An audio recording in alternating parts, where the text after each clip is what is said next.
নমস্কার বন্ধুরা, চলে এসেছি দেখুন আজকেও ধান লাগানোর জন্য। এখানে চারা তোলা হচ্ছে। দেখুন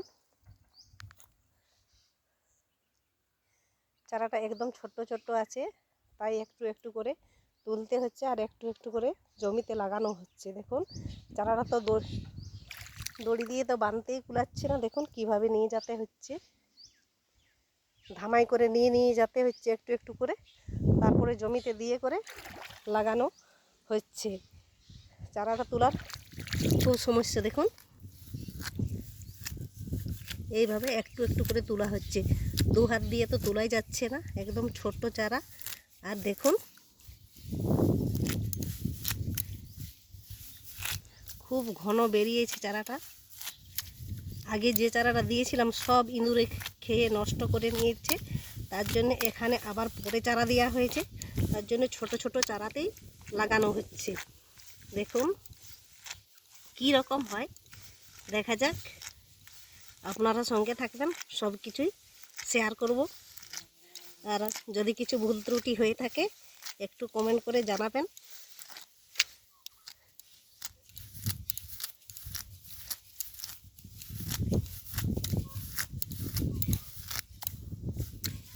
এত ছোট চারা যে জল দিলে পরে উপড়ানোই যাবে না, তার জন্য হালকা জল দিয়ে একটু মাটিটা স্যাঁতস্যাঁতে ভাব করে তোলা হচ্ছে। দেখুন কত বড় বড় শিকড় হয়ে গেছে।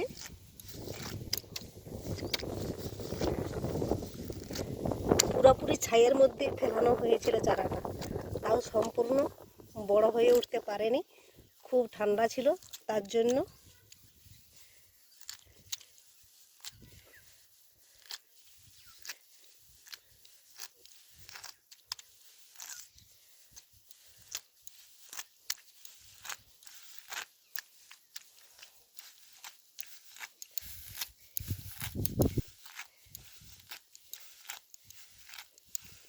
এই এত ছোট ছোট চারা ধান লাগানো হলে পরে কি দিলে বড় হবে একটু কমেন্টে জানাবেন, কি সার বা ওষুধ দিতে হবে।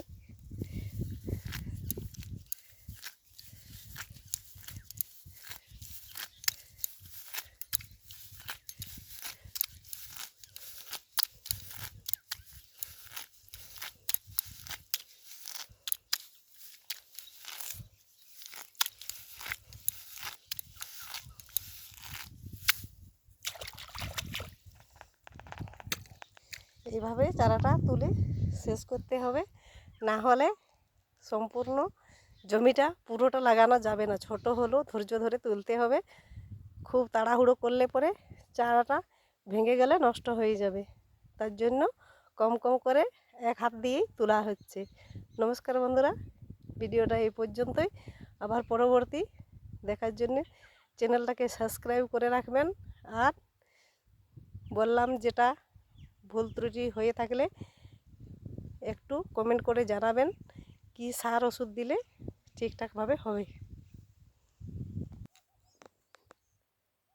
অর্ধেকটা চারা তুলে নিলাম, এটা এখন লাগানো হবে। তারপরে ওই চারাটা পরের দিন লাগানো হবে।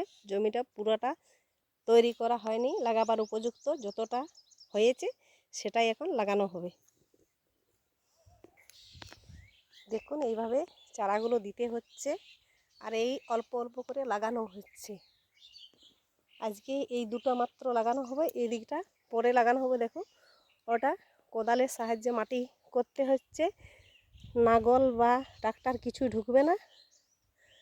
পুরো মাটিটা নরম আছে, তার জন্য ট্রাক্টর এসে ফিরে গেছে।